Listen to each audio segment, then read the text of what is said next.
All right. What's up, everybody? Time for another RecTech Live in 2020, our first one of the year. And I got my buddy Adam Gordon here from Candidate.ID, coming to us from Scotland, I believe, right? That's right. I'm in the center of Glasgow. Center of Glasgow. Okay, awesome. Good to see you again, Adam. And you. Thank you for having me. It's been a while. And we're going to talk about your candidate nurturing tool in a minute, but just a quick reminder, next week is my next show with Telenia. It's a sourcing chatbot company based out of Israel, and they also have offices in New Jersey, here in Connecticut. So I'm looking forward to that one. It's something I haven't seen yet. So it's a sourcing chatbot that actually proactively goes out there and tries to engage candidates for you. So maybe a big time saver for employers out there. So I'm really curious to see how that is. So next week at 1 o'clock Eastern at rectechlive.com. All right. So Adam, you've launched a new product recently, but first, I guess, tell us a little bit about yourself and just a brief explanation of what Candidate.ID is. So let's get started. Yeah, sure. Okay. So hi, everybody. I'm Adam Gordon. I'm in Scotland. I've been in recruitment for 20 years. I started in 1999, recruiting newly qualified accountants. Working for an agency, placing them into industry. After about 2 years, I didn't really care about their, career aspirations anymore, and I didn't want to work in that. But what I really did enjoy was writing a 20-word advert or 30-word advert, getting it in the back of the newspaper, and then seeing how many people I could get to, call me and say they wanted to talk. That was the bit I really enjoyed. That was my realization that recruitment marketing was my passion, and so I spent a number of years in recruitment marketing. I worked at PwC, and then I built my own sourcing business starting in 2009. In 2015, the world's biggest pharmaceutical company told me that 70% of the people we were identifying for them were already on Taleo, but they also told me that 70% of the people they were sourcing were already on Taleo, and 70% of the people coming in for their advertising was already on Taleo. So I thought, hold on, you're spending huge amounts of money here to bring in people that you've already got in your database. You've already spent money to bring in. They told me that it cost them about $10 per person to get the name into Taleo. Yeah. They told me they had 10 million people in there. So that's a $100 million asset that they were neglecting to use when the vacancy goes live. And they were going straight onto LinkedIn because they thought it was faster. They were going straight to advertising because they thought it was faster. And they didn't like the idea of trying to go into Taleo and find all the people who, are probably not, may not even be alive anymore. So yeah, I thought, this is a real problem. And why is that, do you think? The biggest problem is that somebody may have applied and maybe in the database from 5 years ago, whereas somebody else might have applied 5 months ago, and intuitively you'd think the person who applied 5 months ago is more likely to be ready for a conversation, but chances are they've actually moved jobs, and it's the person from 5 years ago who could be more likely to be ready for a conversation. So the biggest problem that they had was, even if we can identify the people in the database, in the ATS, we don't know who's cold, who's warm, and who's hire ready in real time. So I just thought, this is a real problem for this company. I want to try and solve it. And so I said to some other businesses, do you think that this is, does this resonate with you? And they said yes. Accenture told me they had 10 million people in their database. Thermo Fisher Scientific told me they had several million. IQVIA had several million.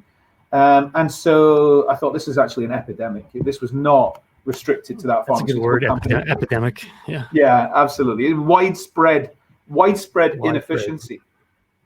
And so I decided to create a nurture service to sit alongside our sourcing service, and we would create some email copy, we'd find some content, we'd use MailChimp, we'd use Bitly links, and we thought this was quite good. It was working well. We had pipelines with 100 people, pipelines with 120 people, and then when they started asking us to create pipelines for 1,000 people, 5,000 people, we couldn't create that many unique links. We couldn't do it on a manual base, we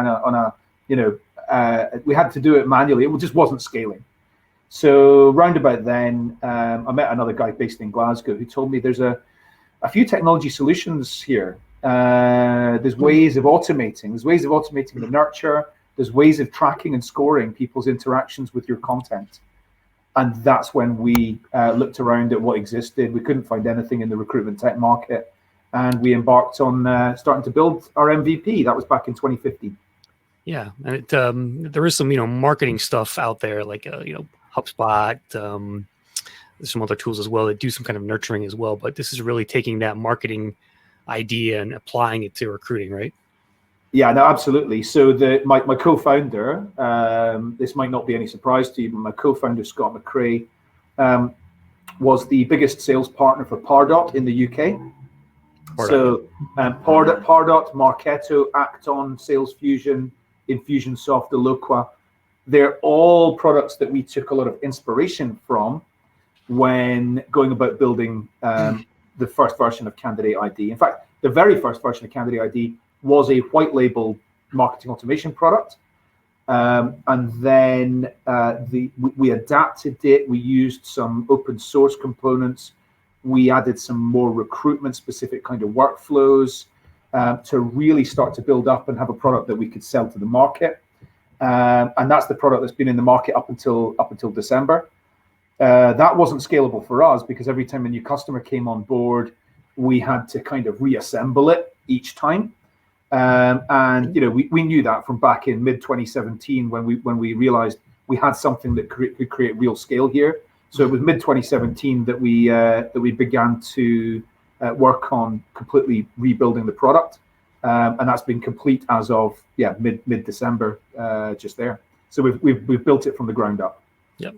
So is it safe to assume that kind of your differentiator is from the other recruiting CRMs out there is that it's more of a nurturing tool overall in terms of identifying those candidates and really engaging them on a long-term basis here? Yeah, so all of the unique benefits to Candidate.ID all come from our tracking and scoring capabilities.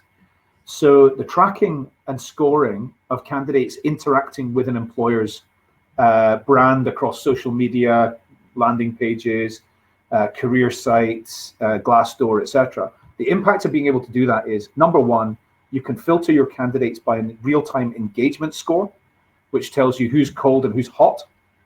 That's the first thing. The second thing is you can then go into the candidate's profile and you can see precisely what they've been doing.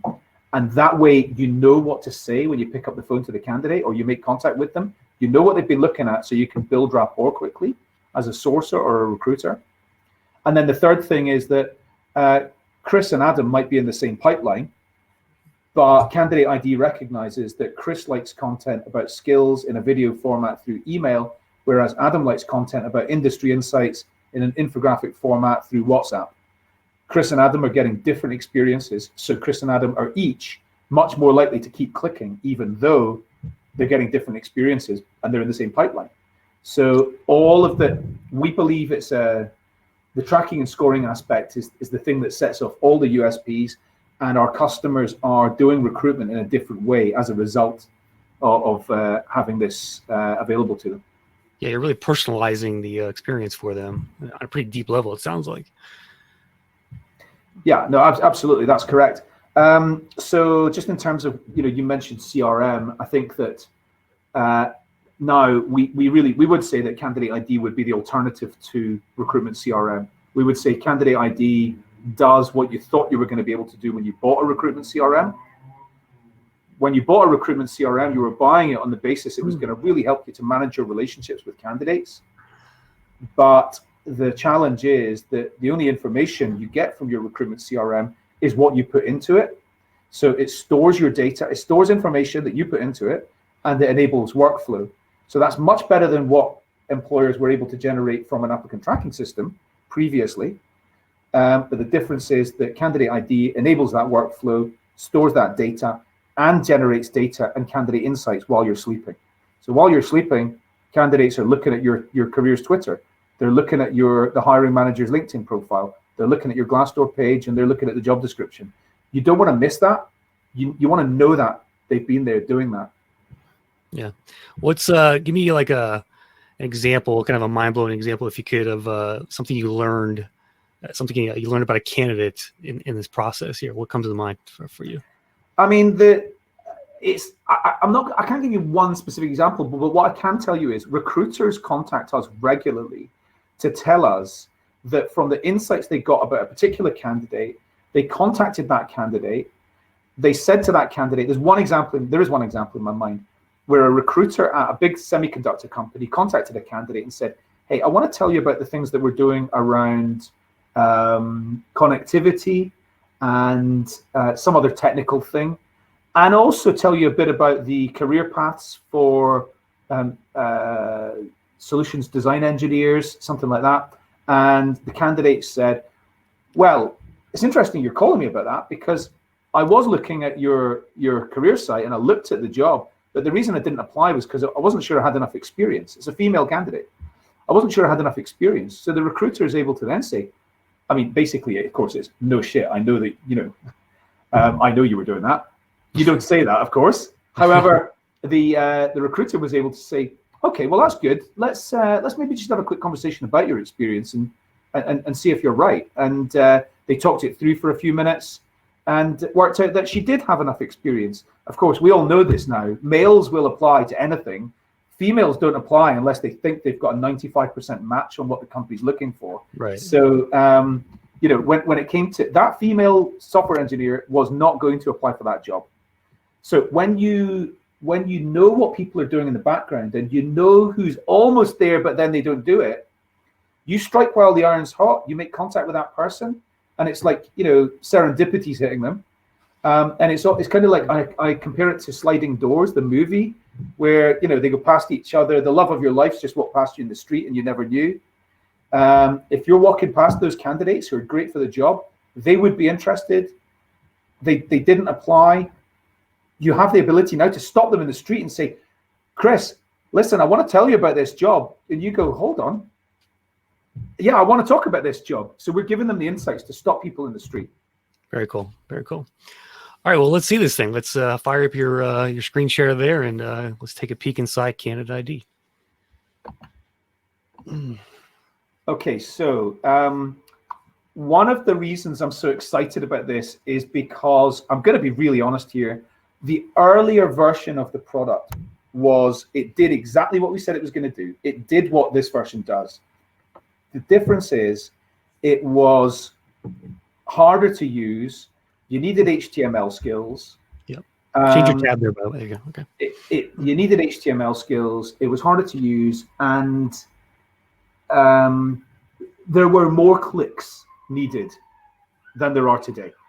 So the people using the former version of Candidate.ID were either really strong technology savvy sourcing teams or strong savvy digital marketers inside the employer branding or recruitment marketing teams.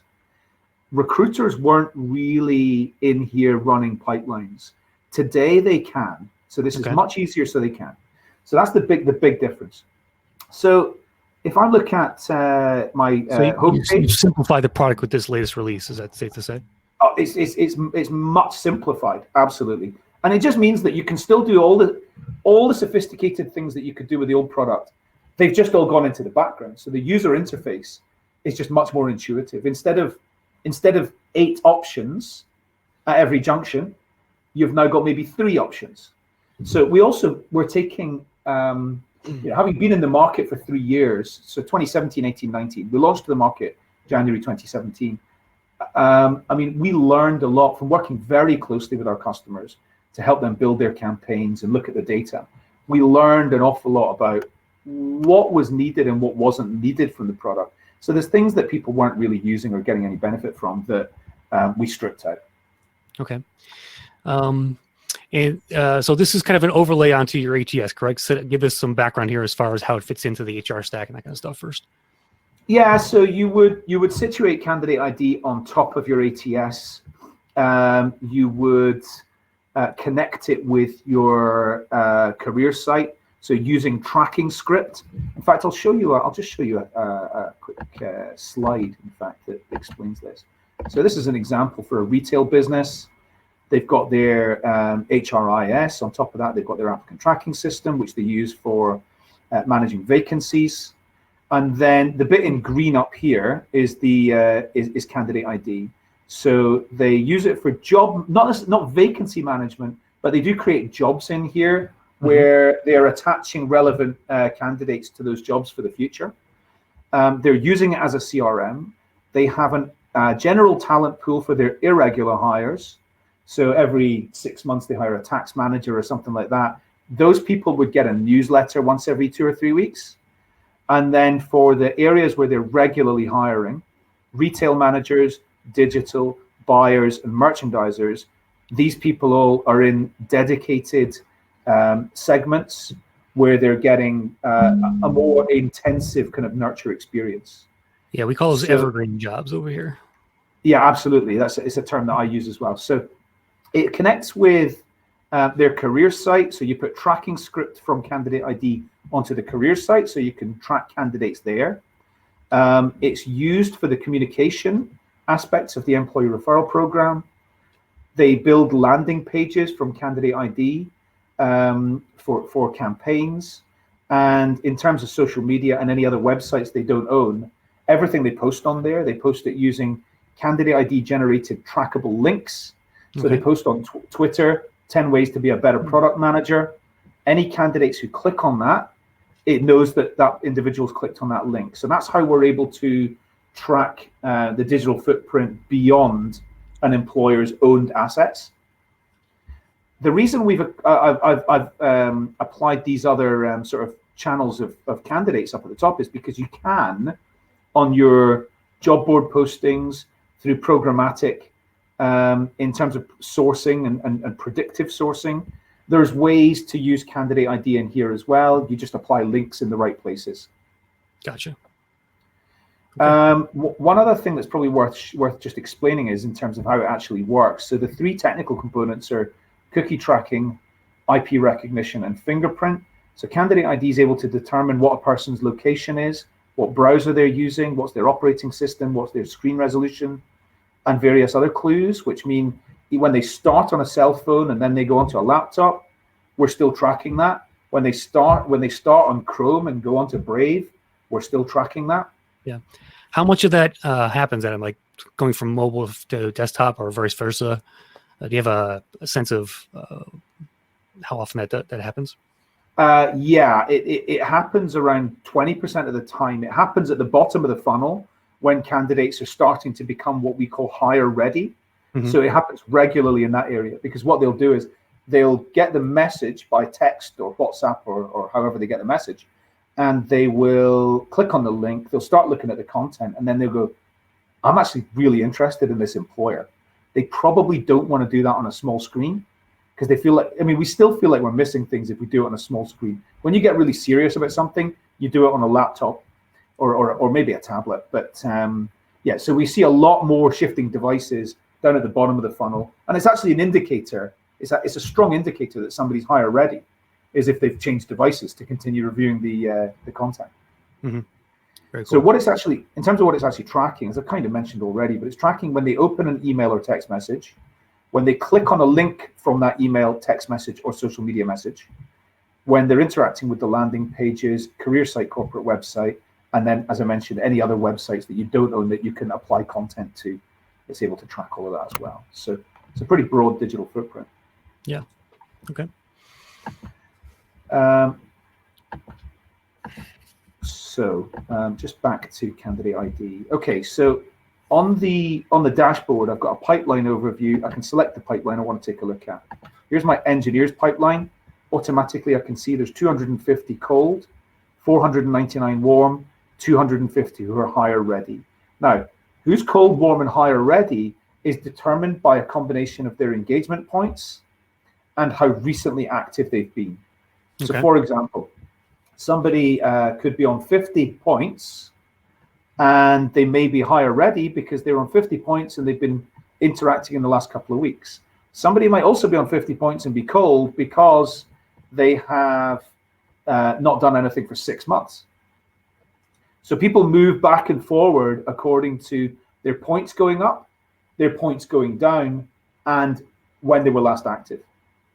So the pipeline is your sort of, you know, your evergreen kind of hires, like sales pipeline, IT pipeline, software engineer pipeline. And then your segments would probably be for specific skill sets. So here, for example, we've got CAD London. So in my CAD London segment, I've got 11 who are cold, 10 who are warm, 8 who are hire ready. I want to see these hire ready candidates. I click on here, and here they are. So I want to filter them according to their ID score, which is what we call the engagement score. And I can see that Vivian Mordine is on the highest engagement score. So let's take a look at Vivian. I've got some summary information up at the top here. This information may be on her profile because Candidate ID has been synced with the ATS. It may be on here because the recruiters manually uploaded it, or it may be because the candidate has uploaded it as she is filled in a form at the beginning to come and access the content, or to come and join the talent network. Or it's been built up over time because we've been doing progressive profiling, which means as you nurture the candidate, maybe every third thing that they do, if they interact with it, you know you've got enough goodwill to ask them for a bit more information, such as what's your current salary? When are you likely to be making a job move? How many years of experience do you have in, whatever the skill set is that we believe they have? What's the highest score you can get? Is it 100? No, there is no. You set your own rules on that. So every employer has got a different kind of scoring model. Okay. The scoring model we recommend is kind of it's a balanced scorecard where the bottom axis would be the channels and formats. So if somebody opens an email, it might just score 1 point, whereas they watch a video, it might score 6 points. And then in terms of subject, which is the other axis, if somebody's looking at content about skills or insights or something like that, it'll score just maybe 1 point. But if they're looking at a career-focused event or a job search or a job description or something like that, it might score much higher and signal an alert to the recruiter when the candidate interacts with that kind of content. So that's the way we recommend scoring. So there's a regressive scoring model whereby it can go down. The points can go down if they don't do things, as much as it can go up if they do things. Oh, interesting. Okay. So I've got to this page because the candidate's on the highest engagement score in that segment. I can see this information, all looks fine to me. I now want to know what she's done. So now this is all bot generated data, but on a real candidate activity log, you're going to see email opened, and it'll say email opened about CAD engineering at BNY Mellon. Got 1 point. Looked at the landing page about careers for CAD engineers, 3 points.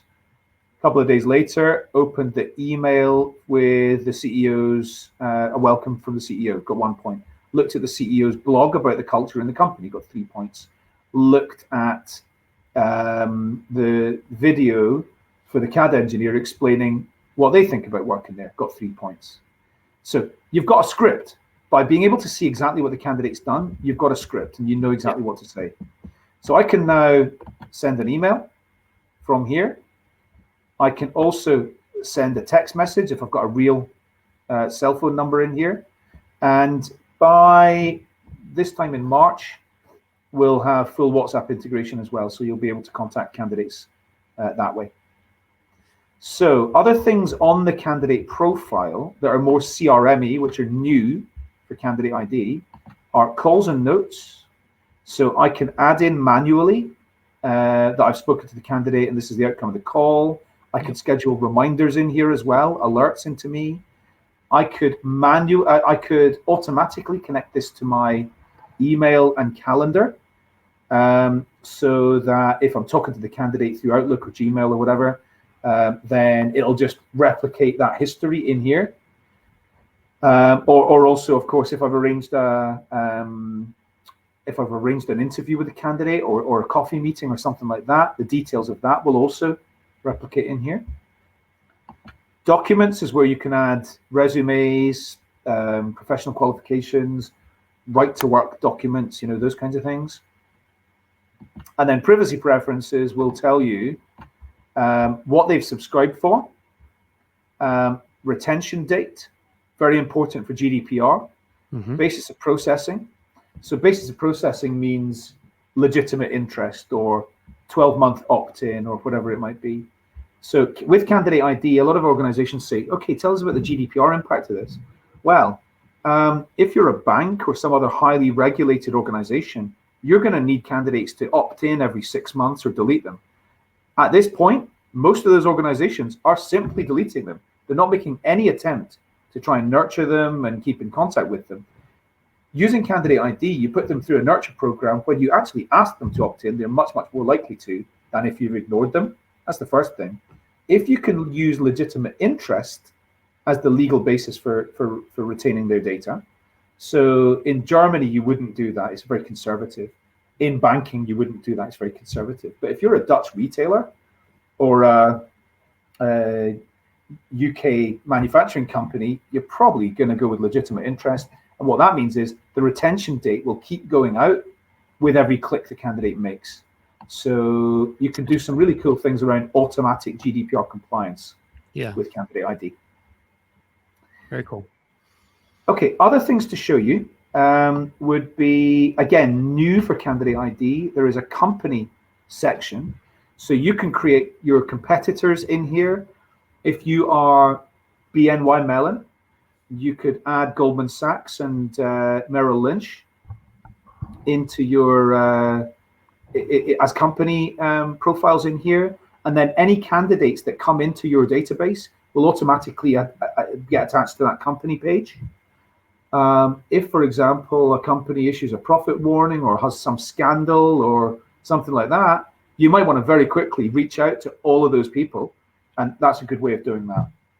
Also, if you want to map, if you're in exec search or you're in some other area where it's really hard to hire, such as technology, data scientists, that kind of thing, you might want to use that for trying to map departments and things like that.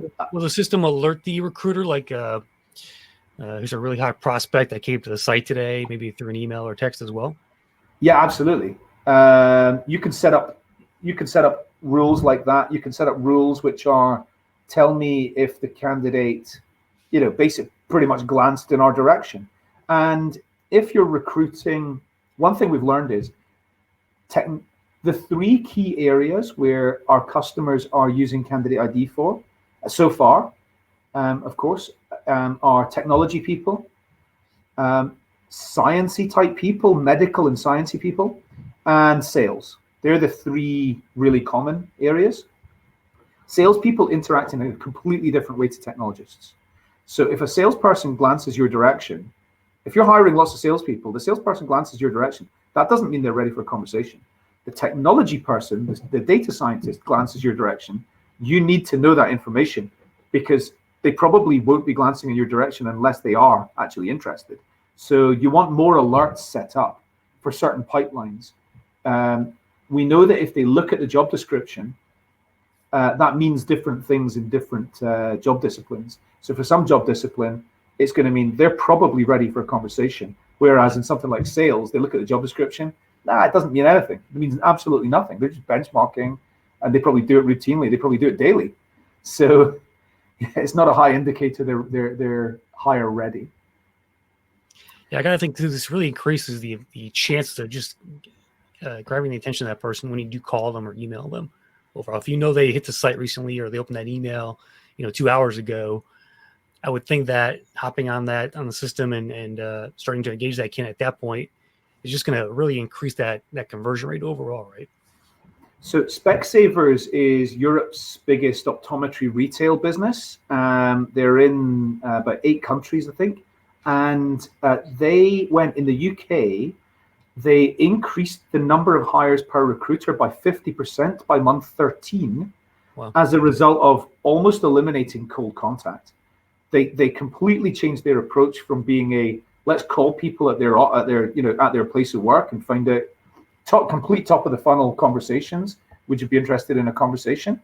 Now that they're able to really prioritize who they spend time trying to get in contact with, they've practically eliminated cold contact because they know who's interacting with them. So, productivity uplift is huge. Yeah, that time saving must be pretty big. It is. So other things, you can manage vacancies from here if you want. There is a job section. So depending on what type of applicant tracking system you're using, you may manage vacancies in here, or you would do it from the ATS. And so we've given that option for those organizations that are using ATSs, which have got very, very basic functionality. Gotcha. The most exciting bits are all in how you build campaigns. So for me, they are anyway. So how I build a campaign, the first thing I'm going to do is I'm going to go into links and downloads.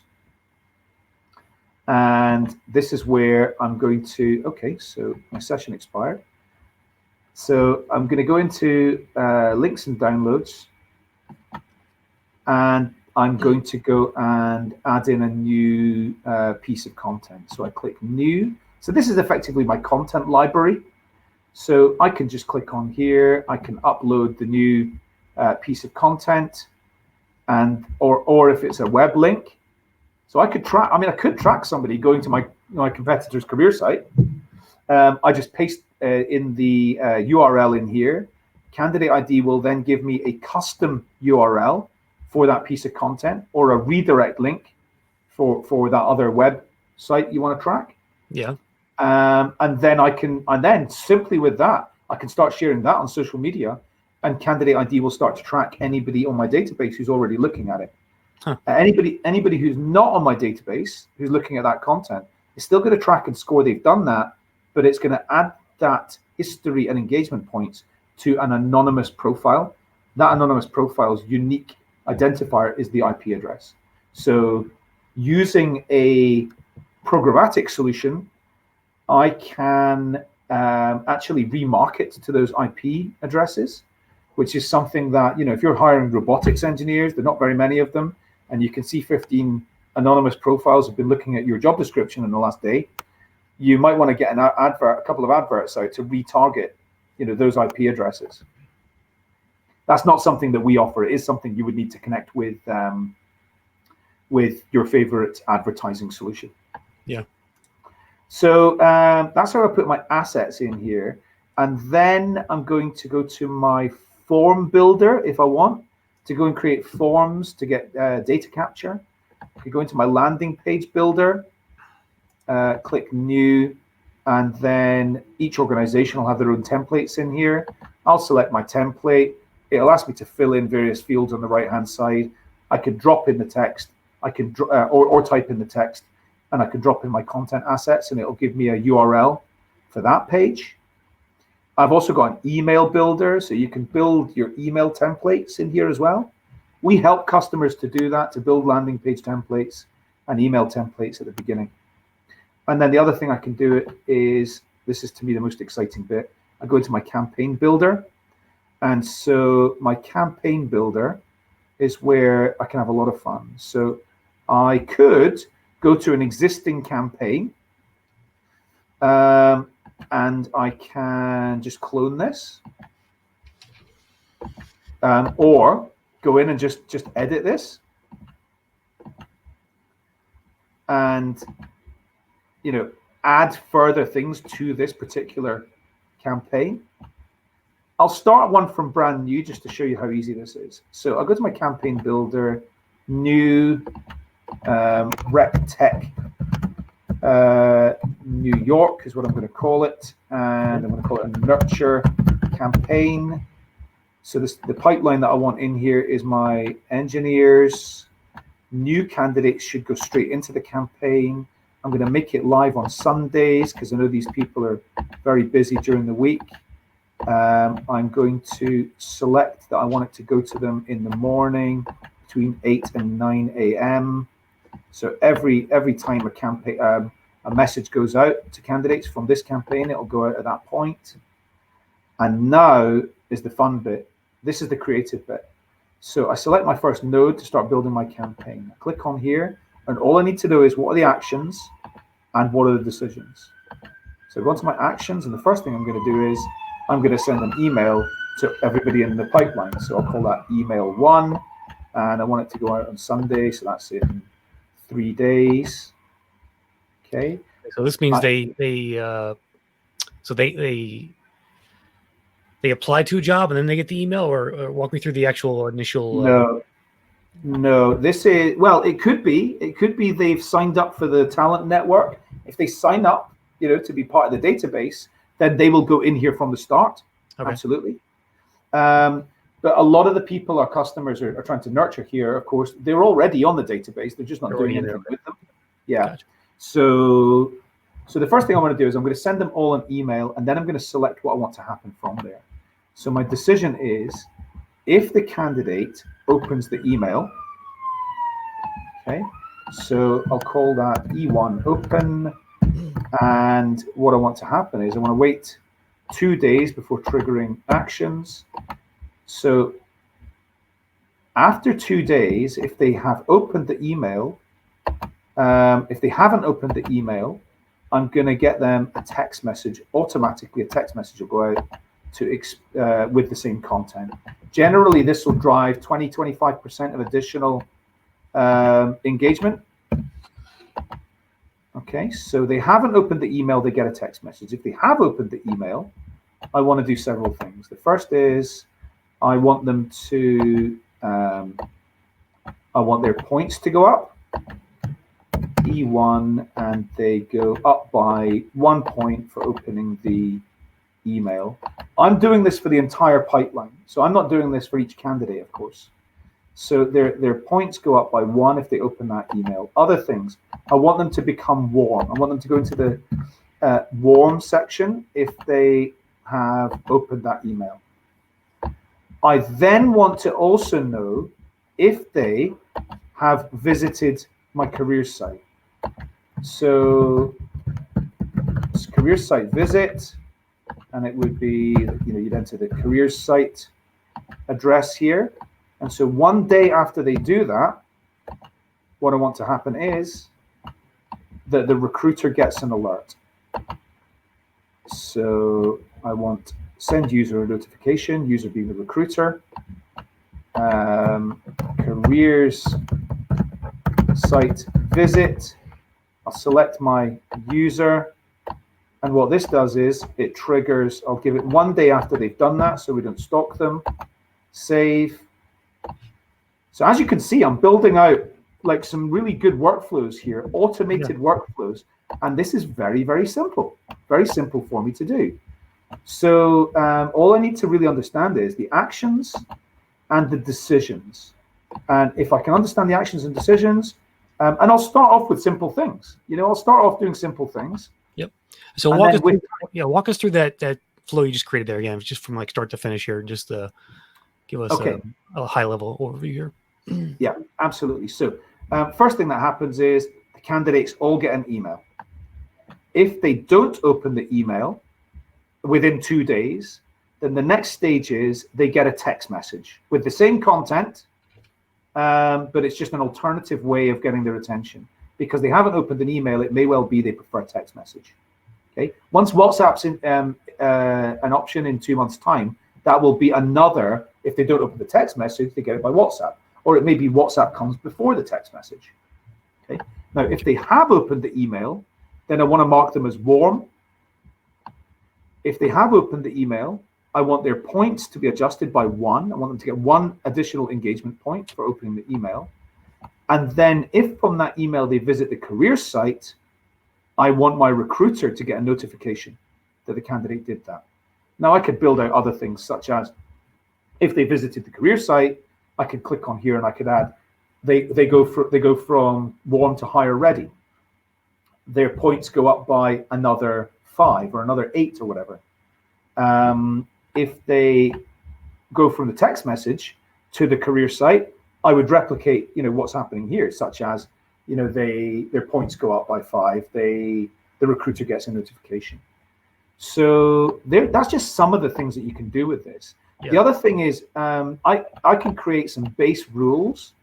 So down here where it says, let's see, user management. Oh, so in rules, I can put in place some rules which include things like, which is just the constant based scoring models. So anytime a candidate looks at the career site, I want the recruiter to get an alert. So this is not even just with campaigns. This is like almost passive tracking.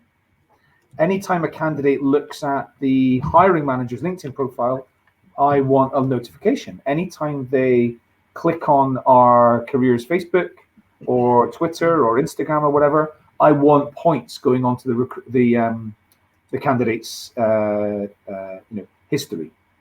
So there's lots of things you can do to set up a base scoring model so that even when you're not running campaigns like this, you're still able to track, if they're interacting just through their own means. Of course, lots of times you're getting candidates who are not coming and looking at the content from an email or a text message, having received something.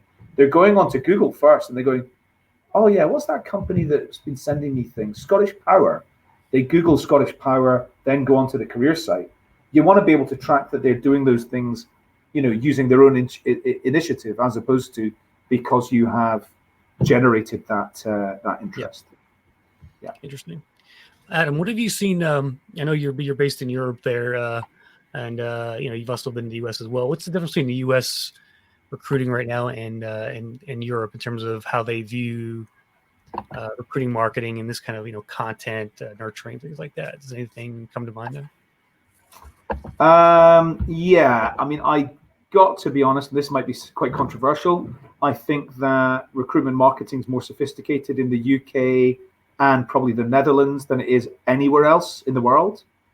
I think that we had employer branding and recruitment marketing is a pretty historic discipline. I mean, I was working on companies' employer brands in 2002, American companies actually. So I think it's a bit more sophisticated in the UK and the Netherlands than it is anywhere else. Although there's other parts of Europe where it is very much less sophisticated than it is generally in the USA. I think the other thing about the USA is because the USA has half the population of Europe in double the land mass. So, there are clusters of places in the USA where recruitment is totally different from everywhere else. Yeah. We all know what they are. It's New York, it's Silicon Valley, and then probably, yeah, exactly, absolutely. So recruitment has to get done in a different way there. So when you think about recruitment marketing, the real kind of centers of expertise would be those places where it is really hard to recruit because they have to do new things. If you're recruiting in North Dakota, you're probably doing it in the same way that you're doing it in Scotland, where I am, which is it's not actually that difficult. Yeah. But of course, in somewhere like London, it's very much like it is in New York. What makes a good recruitment marketer, in your opinion? What's the skill set you need to have to really leverage tools like Candidate.ID and keep that funnel filled? I think a good recruitment marketer is driven by winning awards for effectiveness and not winning awards for creativity. I think creativity is complete vanity and data, and actually bringing people through the funnel and having almost like a sort of sales mindset of who's cold, who's warm, who's a hot sales prospect, that kind of mindset. So actually recruiters make good recruitment marketers today. I also think that sourcers make excellent recruitment marketers because they are inquisitive.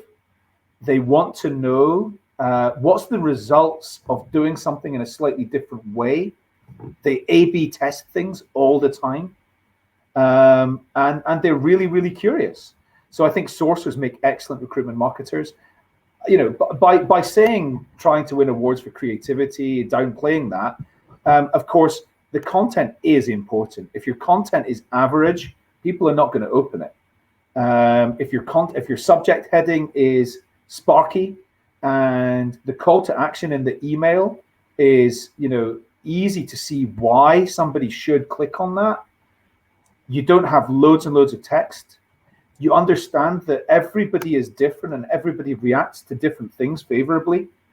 So you're creating different types of content assets, and you are able to segment then that makes you a really good recruitment marketer.